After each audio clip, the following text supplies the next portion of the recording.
another book review, and we are going to review People We Met on Vacation by Emily Henry.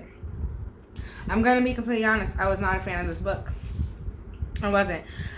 TikTok made me buy it, so I was interested in it. It took me so long to push myself to read this book. I didn't really get into this book until I got to the middle. The middle to the end was a 5 out of 5. The beginning was so hard and so slow. At first, I didn't really understand where Emily Henry was going.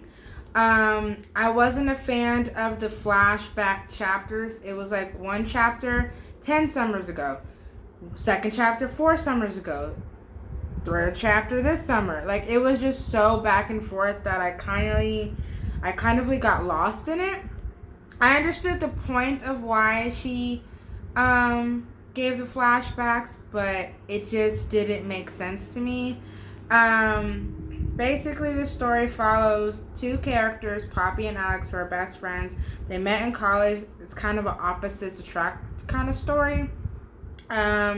She's wild, free flying, and he's more conservative, book loving. Without spoiling anything, something happens on one of their summer trips ages ago that basically tears their friendship apart to the point where they stop talking for like over a decade. So Poppy has this idea of reconnecting with Alex over lost time to try to start, basically get the band back together. Let's go back on our summer adventures. Let's get back to it. So Poppy contacts him and basically says, hey, let's get together for the summer, take a trip for a last hurrah, hurrah. He agrees. And throughout these flashbacks, it's showing her planning and them on this last summer hurrah. That's what I didn't like, because once she and him get onto the summer vacation, I kind of wanted to focus on their journey on that vacation, and it seemed interrupted by these chapter-long flashbacks. So it'd be like, oh, we're planning a trip, contacting, and a chapter. Oh, let's go back 14 years ago. After that chapter, we're back to the summer. It was just so confusing for me personally, to the point where I started losing interest, because I was like, I stopped losing interest to the point where I was like, I don't care what happened in the past. I want to know how they're trying to rekindle this friendship. I want to get back to the actual meat of the story instead of worrying about the condiments of the story, that it could have just been a quick flashback instead of a whole chapter of a flashback, if that makes sense.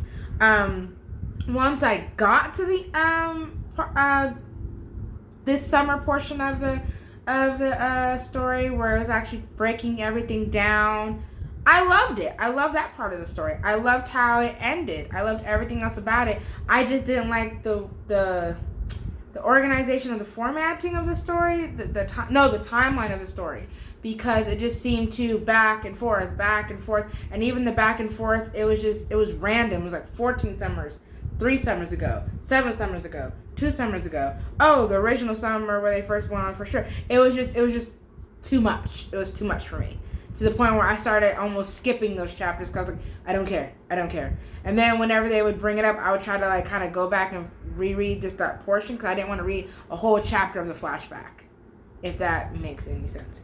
I would have to rate it a 3 out of 5, only for that reason, because it really ruined the story. I feel like that part might scare a lot of people away, like it did me, where they're not going to want to finish it. But I am glad I finished it. Would I read it again? Does it need a sequel? No.